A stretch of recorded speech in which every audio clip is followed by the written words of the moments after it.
Hello, party people. I'm hearing some feedback. Is that yours, Ryan? Or is that mine? Oh, it went away. Must have just Oh, been there you it is coming again. in. I'll just mute myself here. And then... Yeah. I don't know what that was. That was weird. All right. So we are live. How's everybody doing? Doing good? Doing good. Well, yeah. Doing good. We don't have the music today, folks, for those who are watching. Sorry about that, but that's okay. We can add it in post-production. So if you're watching us live, this is a little behind-the-scenes magic for you. It's been a couple weeks. Excited to be here. So here we go. And I'll just kick it off for us. And today's show is brought to you by airlinegeeks.com. And we're coming to you live from anywhere and everywhere, ladies and gentlemen, av geeks alike. We'd like to welcome you to Inside the Airlines. My name is Tyler. I'm a 6-year airline employee with experience in everything from baggage handling to customer service ticketing agent, flight attendant, and internal training operations. And I'm Ryan. I'm the head honcho, as they would call me at Airline Geeks. I'm the founder and president of the aviation publication. Are you drunk or jet lagged? What's going on? There's a little there's the jet lag that's going here, and it's really kicking in. I think it's catching up to you. It's about 1 a.m. It's about 1 a.m. local time. He's like, my name's Ryan. And the best part of this is that it's live, and then we can't go back. Hey, that's good. You know I'm keeping that in. I'm keeping that in the show. Oh, I know you are. Okay. That's gonna be on the next week for a while now. Can I do it again? I think our audience will appreciate that. Yeah, I'm Ryan. I'm the founder and president of Airline Geeks, and I founded it a few years ago. And we cover everything under the sun when it comes to the airline industry news, exclusive stories, in-depth stories, everything you can think of. So come on down for your dose of AvGeek, as I would say. And my name is Parker, and I am the slightly less jet-lagged member at airlinegeeks.com. I've been writing for the site since last August, and I've been doing aviation photography for the last 2 years. And we've got a great show coming up for everyone here today. We've got some trending news stories, of course. You guys, it's been a while. Been a couple of weeks. We took a couple of weeks off for the 4th of July holiday. But we're also going to take an in-depth look at not only some of this week's trending stories, but we're also going to talk a little bit about the drama. There's been so much drama with airlines this summer. Wouldn't you guys agree? Oh, yeah. Well, I hope you guys had a drama-free 4th of July. How'd everybody go well? Yeah. No issues. I wasn't here in the U.S., but I was just as patriotic outside of the U.S., so it's all good. Just as patriotic outside of the U.S. Mr. Parker, how about you? Where were you hanging out for 4th of July? Oh, I was up in Boston. Probably maybe the best city in the States to experience the 4th of July. So it was Boston. It was a great time. I parked my car at Harvard Yard.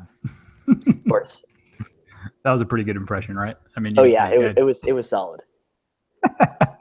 Ryan, you said you were out of the country. Where the heck were you? Every time I looked at your Twitter, I don't know anymore. I started in Spain, got on this boat, and then went south to Morocco, and then back to Lisbon. And I'll tell you, I can handle turbulence. Turbulence to me, especially on a long flight when you're trying to catch some sleep, is amazing. And I love having a little bit of turbulence. It really does help put you to sleep, rock you to bed, whatever. But when I was on a ship that held about 1,000 people, and I don't know how they measured that, but it was big, and it moved slightly, I'll tell you, I've never been so freaked out in my life, because I think it's the proportional aspect of it. Like, how does this mega ship move so much in just a little bit of waves? And yeah, let's just say I had my life jacket nearby ready to go in the middle of the night about 3 a.m. when we hit kind of a stormy patch of weather. It really did shake us around. And, the combination between that and a little bit of seasickness was great. But I was just about to ask, I'm not sick at all. A little bit, but I'm not. I can just say I'm not a vessel geek, and for the people out there that are, props to you. But I won't be getting on many ships anytime soon. I've actually never been on a cruise. I mean, was this your first time or? No, I've been on a few. I've never had a ship move that much. Wow. So you thought that was the end, huh? Oh yeah, man. Titanic. And the best part of the whole cruise, it was one of those cruises with, I'm not gonna say, older generation of people, who like classical quartet music. Well, I don't know. I don't know if you've ever seen the movie Titanic, but when the ship's sinking, they played "Oh My God to Thee" with the quartet. And I'm not kidding you. They had the quartet with the five. They had the strings. They had the thing. Same thing as the Titanic. Wait. So this was all going on when the ship was moving around like. Oh my God! Yeah, the ship's going on. I'm walking down there by the casino, and the ship's moving. And they have the freaking quartet playing, and then all I could think of was the the movie and the Jack and the what's her name and the. We're glad you made it back, Ryan. Yeah, we're glad. Parker, have you ever been on a cruise, Parker? Not a big one like that, but I was lucky enough that when I was on it didn't move a whole lot, so good. It was smooth sailing, as they say. Yes, we're all glad you're safe. There has been a little bit of turbulence in the skies, however, with everything that's been going on this summer, and that's what we're going to talk about today. Though it's been nuts, it really has. I mean, between United overbooking, American stroller gate, Delta and American both going through crazy passengers trying to breach the cockpit. We're going to get to all that, but we do have a few trending news stories. But before we get to those, actually, no. I'm going to save that. Before we get to the main story, let's get to these news stories real quick because we've got a little debate to finish. Before we started the show, Mr. Ryan and I were debating a little bit about the Gulf carriers, and we were excited to get back to this debate because it was pretty heated there for a moment. I'm pretty sure he was going to punch me out. So let's start with this first story because it's kind of relevant. Mr. Parker, do you want to start with this first story? Yeah, I'll kick it off. All right. So despite continued public relations attacks from major U.S. airlines on carriers in the Middle East, Qatar Airways plans to move forward with its initiative to begin purchasing shares of up to 4.75% of American Airlines stock.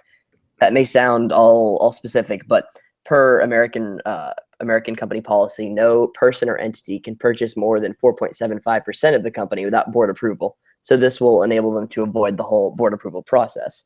So American Airlines CEO Doug Parker has emphasized that any investment would not be a welcome one and said that American is not, quote, particularly excited about Qatar's outreach, end quote. Yet Qatar Airways still plans to move forward. The story was originally written by Airline Geek's editor-in-chief, Joe Pizik. So Tyler, Ryan, what do you think? You want to get this debate going? Ding, ding, ding, ding, ding. Round one. Here we go. So we were talking a little bit about this before the show.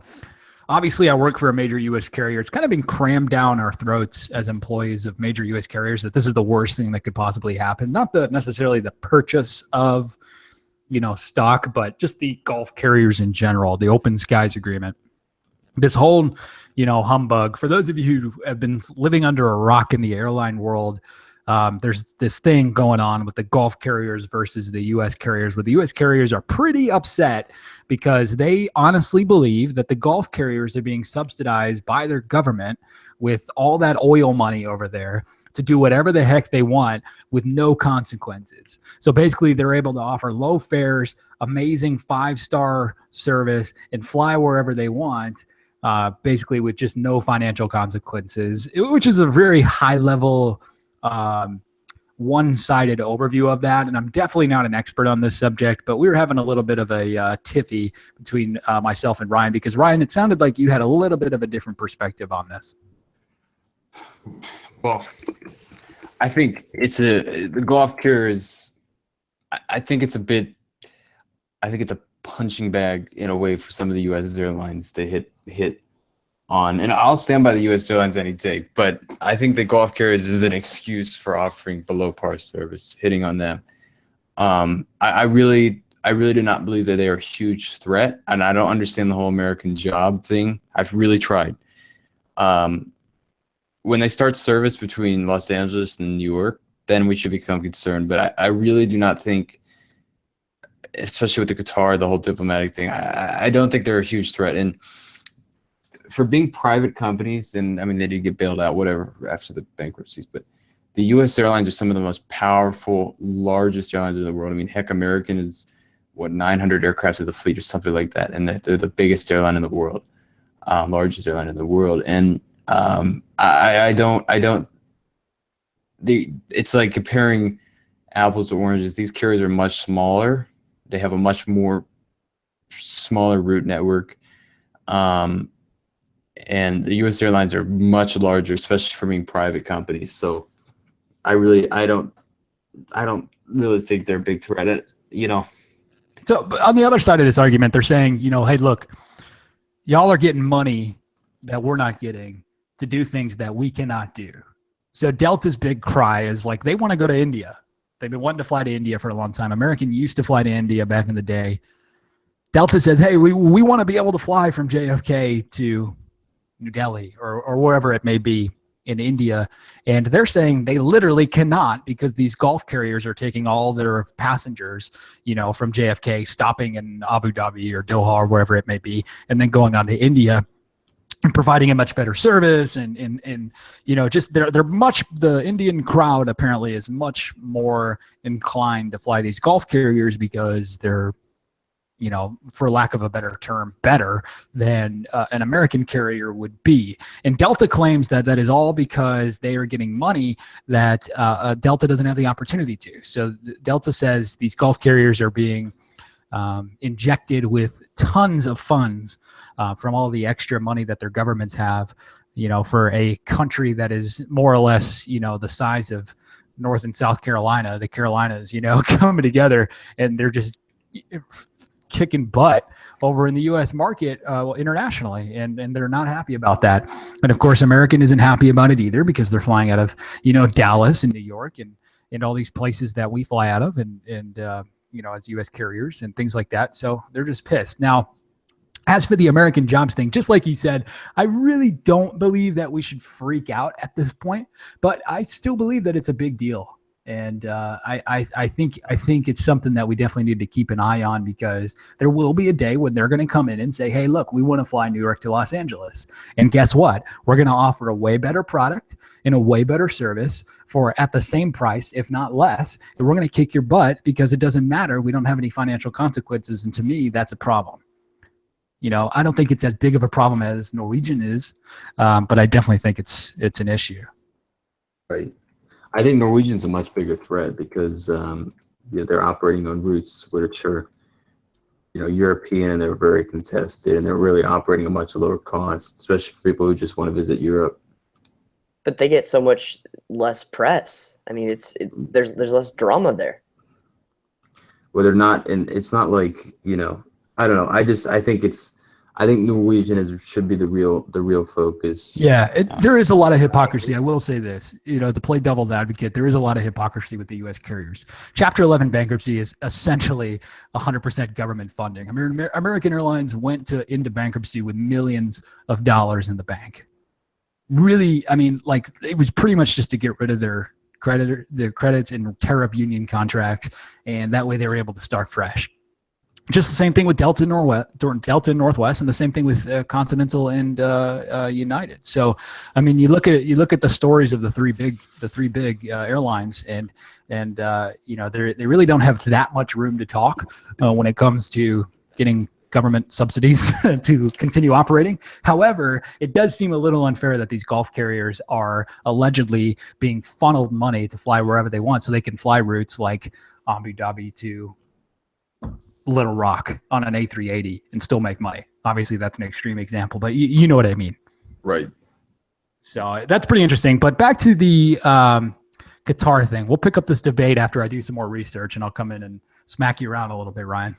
It doesn't take much research, though. That's the thing. It's like, but back to this Qatar thing with American. This is actually really, really interesting. And we were kind of speculating a little bit about why they're doing this. And I think a lot of it has to do with like, hey, we're a Gulf carrier. We can do whatever we want, smack in the face. And I think a lot of it also has to do, and I think you had a little bit of a different perspective on that as well, Ryan. Is that correct? Well, I think it should be taken as a compliment. It's the best airline in the world, as per Skytrax, wanting to invest a minimal amount of stake into the world's largest airline. Well, I think it looked a lot better for them, seeing as the whole One World agreement. I think it just looked a lot better to invest in American than it would be to go invest in United, Southwest. But I don't know. I think it should be taken as a compliment, and they can't do much with a 10% stake. So I think it might be part of it. No, they can't do much. Putting money in accounts with this whole diplomatic. I can tell you one thing: Doug Parker is not very happy with this. With his internal memo that was leaked to the media, you could definitely tell he's not happy about it. He didn't. It was not a welcomed investment. He says we can do without him. So. But if he's really on firmly on one side of the Gulf carriers debate, which I'm sure he is, that wasn't a very forceful way to say he's against it. Right. Well, I mean, you're not going to turn down an investment. Yeah. You're not. Especially as an airline. You got to do what's right for the money. It's all about the money, right? These are businesses that we're running here. It's all about the money. So you're not going to turn down an investment, but at the same time, you can turn it down, or you can accept it kicking and screaming. Or maybe it's just kicking and screaming on a PR front because of the whole Gulf carriers issue. Maybe he really doesn't care that much. I mean, it's not going to change anything internally, and it's not going to change anything for Americans' customers. So we'll just have to see how all that plays out. We've got another story that's going to lead us into our this week's topic. That is all the drama that airlines have been going through. Besides, Gulf carriers, I'm talking about all the drama that the airlines have been going through just this summer alone. And this first story is just kind of like the icing on the cake as to all the things that we've been going through as airlines. So I'm sure you've seen this one.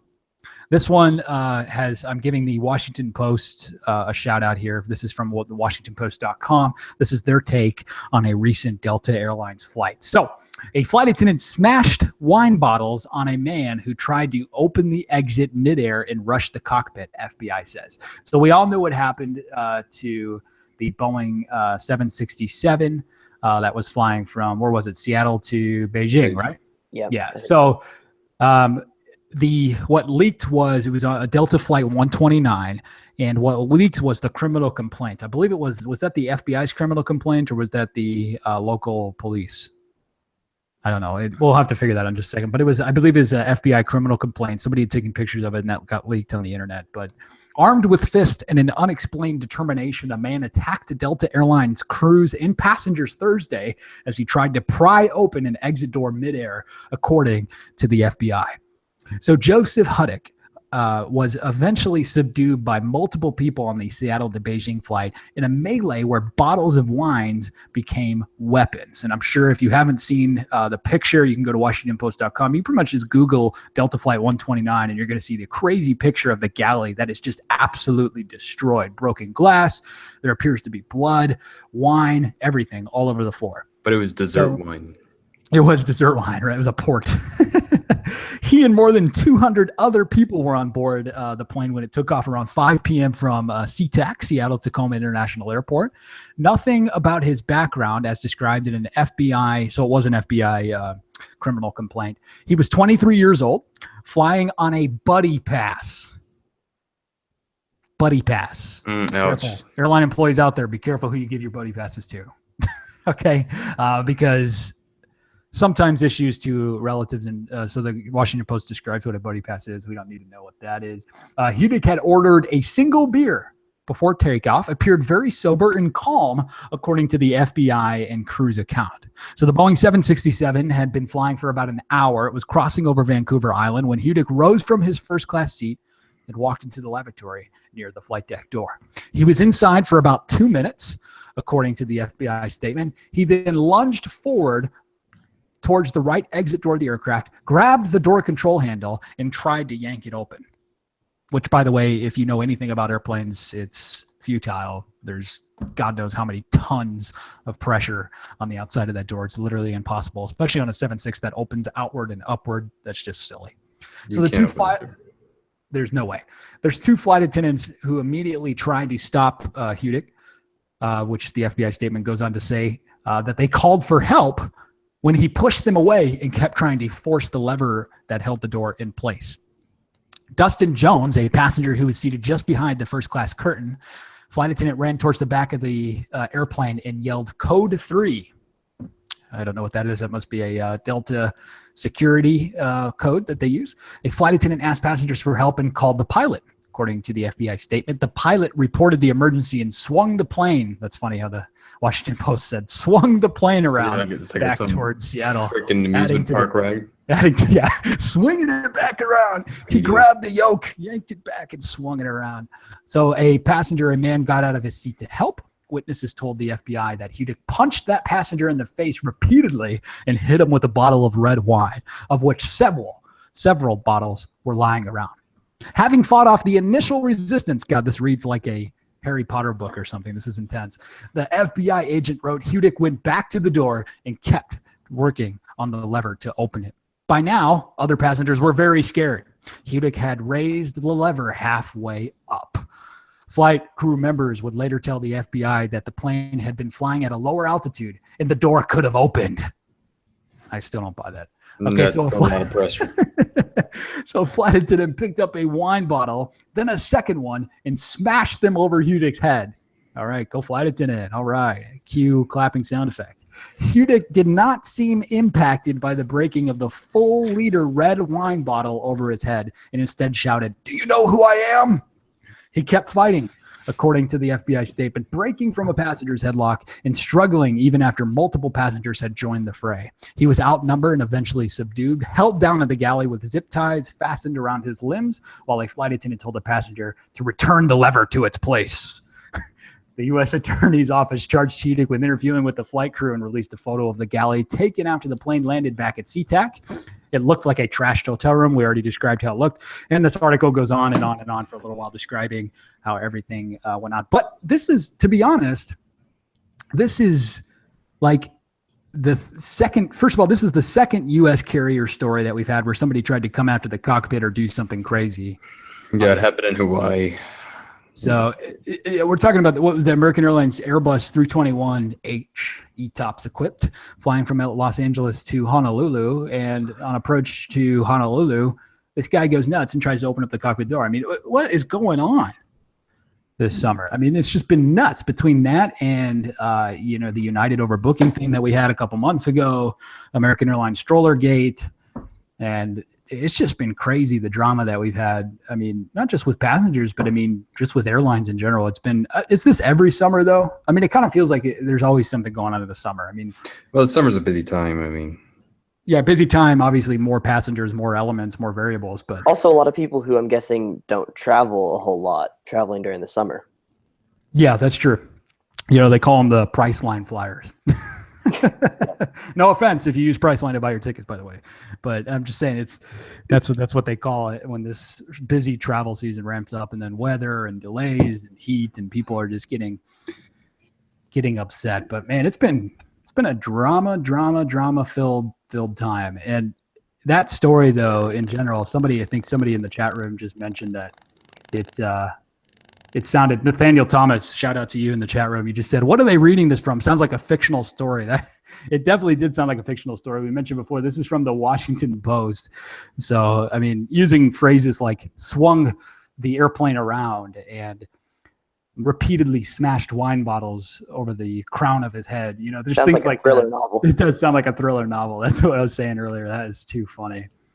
So, good grief, man. It's been nuts, dude.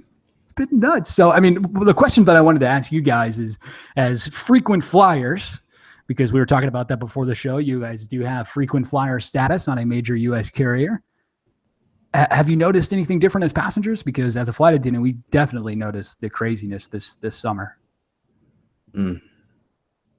Sigh. I mean, have you noticed anything though? Not really. Honestly, I tune it out. Crazy passengers, I just learned to tune it out. and that's about the only thing you can do because there's some crazy people out there. And Okay, you're too jet lagged. Parker, how about you, man? This summer, I've encountered, I've seen some passengers who clearly, don't fly a whole lot. Maybe they're nervous or, maybe they're, let's just say, a little more intoxicated than they should be. Yeah. In the end, though, it's never bad. It's just, if anything, it's different about it, or it's a little entertaining. So. Yeah, it mixes it up a little bit, I guess. As a passenger, I think it's less of a problem for me or anybody else than it would be for a flight attendant. Look, nothing's a problem for me as a flight attendant. It's not really a problem. It's more of an annoyance, right? When crazy stuff happens like that, when we got to pull people off flights, or when they're acting up, or when they're screaming at me or whatever, it's just annoying. It's not. I don't look at it as this big dramatic problem. I just try to zone out and be like, hey, look, it is what it is. There's nothing I can fix from up here. I don't have a computer in front of me to change your reservation, So, when things like that go crazy and passengers aren't listening, we have very specific established procedures that we follow, and you just go down the list, and it gets usually resolved pretty quickly.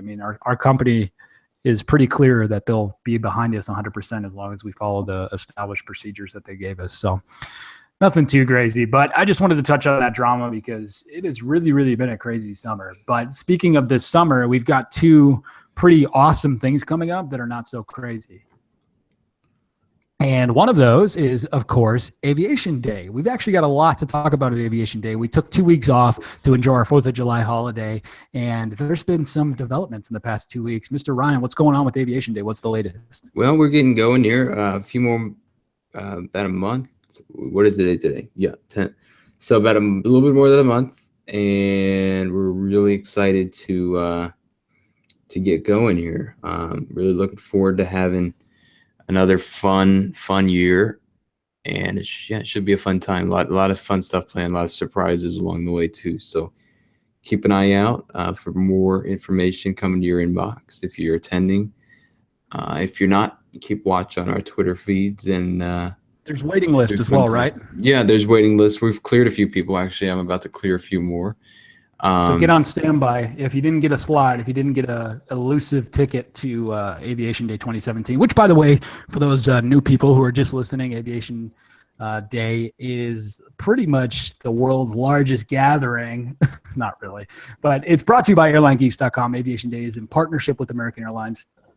It's one of the world's largest gathering of aviation and airline enthusiasts, and you get a behind-the-scenes look at American Airlines across the globe. This is not just within the U.S. This is across the globe. We're talking Paris, London, the whole 9 yards. So Dallas, Chicago, wherever you want to be. So there's very limited tickets because American Airlines has very specific security and logistical issues that we have to hurdles that we have to get over in order to get people things. So tickets are extremely limited. They've already went out, and it's pretty much sold out across the board, if I'm not mistaken. However, there is a standby list, a waiting list that you can get on if you haven't.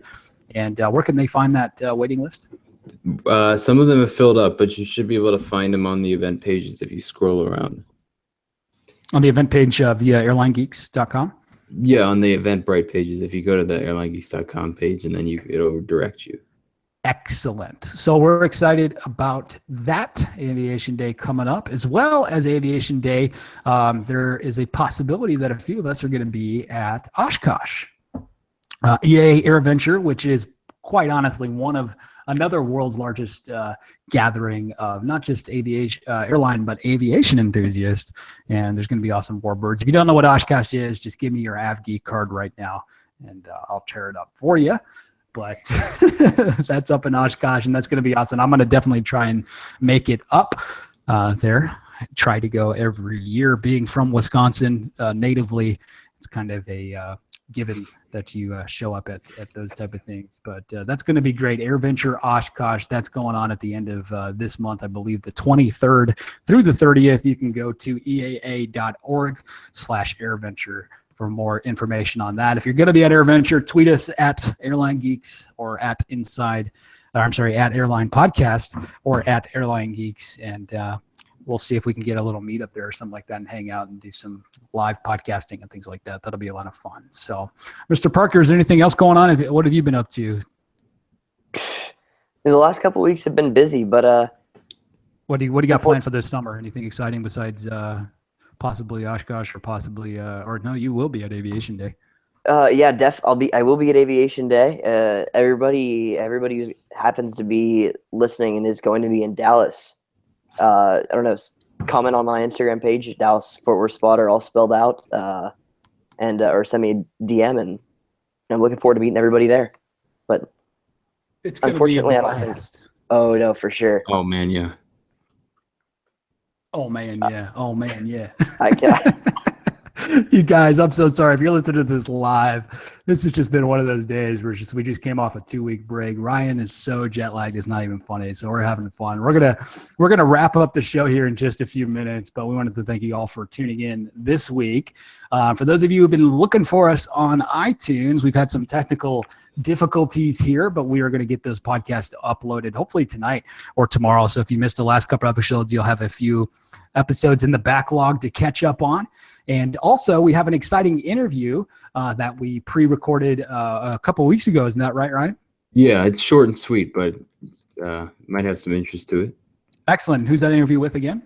It's with somebody who's very, very familiar with airline IT systems. Excellent. So it'll go hand in hand with our BA IT airline meltdown episode we had a few weeks back. So be on the lookout for that. Once again, you can find us on iTunes and or wherever else you listen to podcasts, our RSS feed. We'll put up the link on our Twitter as well. So definitely check us out. We got lots of great content. The past couple weeks episodes should be uploaded tonight or tomorrow. And then we're also going to have that interview that goes along with our BA, as well as a more produced, exciting version of tonight's short and sweet episode for you. Thank you guys for sticking with us so much. We appreciate you guys here at Inside the Airlines, and thanks for hanging out with us this week. And Parker, see you next Sunday. We'll see you. Yeah, we will definitely see you guys next Real Sunday. quickly, can we give Ryan more energy in post production? Is that? Yes, we will. I'm going to speed his voice up, turn on some auto tune. I think that might actually be a necessity. A necessity, definitely. I agree with that. It's going to be great. So be on the lookout for that, guys. It's going to be awesome. So thanks for tuning in, guys. And if you're watching live, thanks for hanging out in the chat room. We appreciate you guys. And we'll see you. Join the fun on Twitter with us, if you will. We'll catch you next week. This is Tyler. I'm hanging out in Scottsdale. And Ryan from Washington, D.C., jet lag. He's already asleep. And Parker from Fort Walton Beach, Florida. Oh, that's right. I forgot you were in Florida. You're normally from Dallas. Anyways. Nope. Yeah. Good night, guys. We'll catch you next week. Stay tuned to our Twitter for more details, and stay tuned for our podcast feed. Bye.